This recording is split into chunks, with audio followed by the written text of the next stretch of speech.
ইরানের সীমান্তের ঠিক ওপারেই গোপন ঘাঁটিতে লুকিয়ে শত্রুরা তারা সবাই কুর্দি, যারা পরিণত হয়েছে আমেরিকার দাবার ঘুঁটিতে। কিন্তু সেই সব লুকিয়ে থাকা শত্রুরা জানতোই না পেছনেই আছে তাদের জম। ইরানের রহস্যময় দুই স্পেশাল ব্রিগেড নোহেদ আর তাকাভার ধ্বংস করে দিল মার্কিন ইসরায়েলি চটদের। এভাবেই ট্রাম্পের গোপন পরিকল্পনা ভেস্তে দিল ইরান। সীমান্তের কাঁটাতার পেরিয়ে ঝড় তুলল খামেনির সেনারা। প্রতিরোধ, নিরাপত্তা আর অসম যুদ্ধে আমেরিকাকে পেছনে ফেলে কোণঠাসা করল অশুভ গোষ্ঠীদের।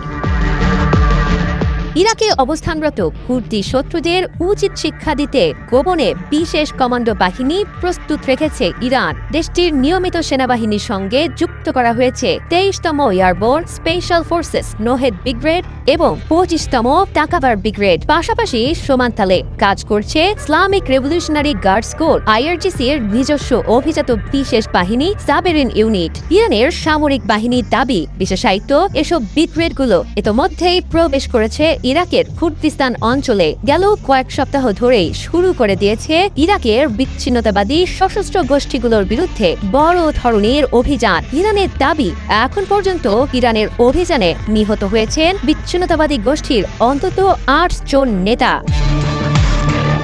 ইরানের সেনাবাহিনীর সর্বাধিনায়কের উপদেষ্টা second brigadier general Mojtaba Jafari জানান, ইরাকের কুর্দিস্তানে গেল 4 মাস ধরে 14টি পৃথক স্থল অভিযান চালিয়েছে 23তম নোহেদ ব্রিগেড। বিশেষ করে এরবিল ও সুলাইমানিয়া প্রদেশের 14টিরও বেশি সীমান্ত পারের অভিযান পরিচালনা করেছে। হামলা চালিয়েছে মার্কিন গোপন আস্তানা আর সশস্ত্র গোষ্ঠীর অবস্থানকে লক্ষ্যবস্তু করে। এসব অভিযানে কয়েকজনকে জীবিত অবস্থায় আটক করা হলেও হত্যা করা হয়েছে একাধিক উচ্চপদস্থ কুর্দি বিচ্ছিন্নতাবাদী নেতাকে।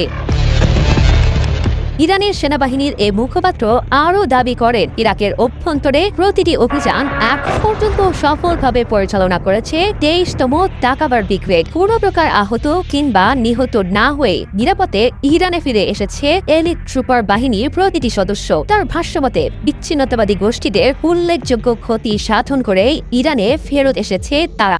এ সময় পরবর্তী জিজ্ঞাসাবাদের জন্য কুর্দি বাহিনীর কয়েকজনকে আটক করে এনেছেন। আর এর মাধ্যমেই ব্রিগেডটি প্রমাণ করে দিয়েছে কেন তাদের বিবেচনা করা হয় দেশটির সবচেয়ে প্রশিক্ষিত বিশেষ বাহিনীগুলোর মধ্যে অন্যতম হিসেবে। অন্যদিকে IRGC-র অভিজাত কমান্ডো বাহিনী সাবেরিন ইউনিট প্রস্তুত আছে ইরাকের অভ্যন্তরে অপ্রচলিত যুদ্ধ, সন্ত্রাস বিরোধী অভিযান, বিশেষ নজরদারি আর গোয়েন্দা কার্যক্রম চালানোর উদ্দেশ্যে।